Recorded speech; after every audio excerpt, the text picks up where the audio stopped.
Bonsoir à tous, bienvenue à ce flash d'information.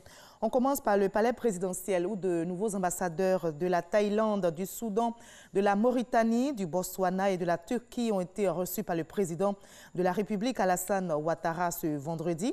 Ces diplomates accrédités en Côte d'Ivoire ont présenté au chef de l'État ivoirien leur lettre des créances. Ils ont promis d'œuvrer au raffermissement des liens d'amitié et de coopération entre leurs pays respectifs et l'État de Côte d'Ivoire. C'est fait, les travaux de construction du 5e pont reliant la commune de Cocody à celle du Plateau, centre des affaires, ont été lancés ce vendredi.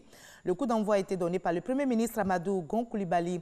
L'ouvrage est réalisé dans le cadre du projet de sauvegarde et de valorisation de la baie de Cocody et de la lagune Ébrié. Les travaux vont durer 2 ans et coûteront environ 80 milliards de francs CFA. Ils visent entre autres à améliorer la mobilité des populations. Nous sommes le 22 mars aujourd'hui et c'est la journée mondiale de l'eau potable. Le gouvernement ivoirien a fait de l'accès à l'eau potable une priorité. 500 milliards de francs CFA ont été investis depuis 2011 dans le secteur.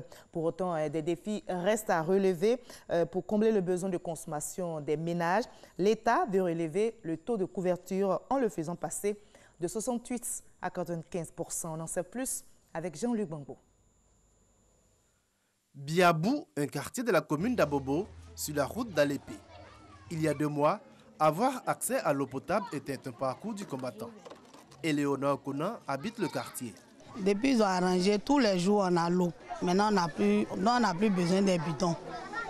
Mais comme on ne peut pas jeter aussi, ça est là comme ça. À Abobo Baoulé, cependant, aucune goutte d'eau dans les robinets depuis 2 semaines, au passage de notre équipe de reportage.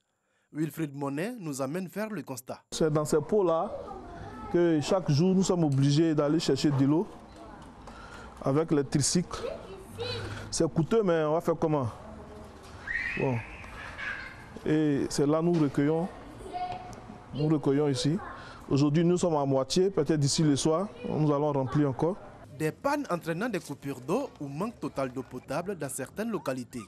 Le déficit d'accès à l'eau potable touche 32% de la population ivoirienne selon des récentes études. Pour parvenir à un taux de couverture nationale en eau potable estimé à 68%, l'État a investi plus de 500 milliards de francs CFA depuis 2011.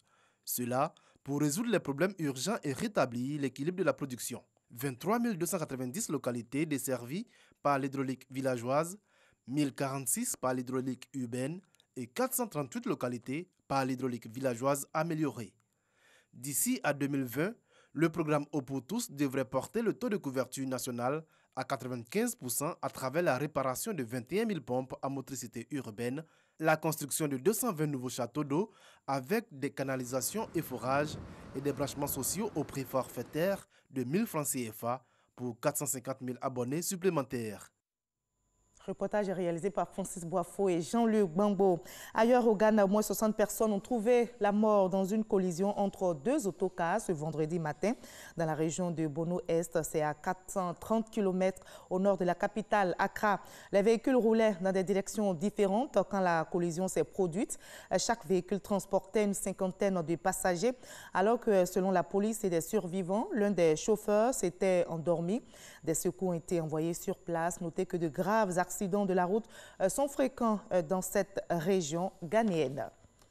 En Algérie, la mobilisation ne faiblit pas dans les rues contre Bouteflika. Les manifestants, comme vous le voyez sur ces images, continuent de contester la prolongation du mandat du président algérien le temps d'une transition.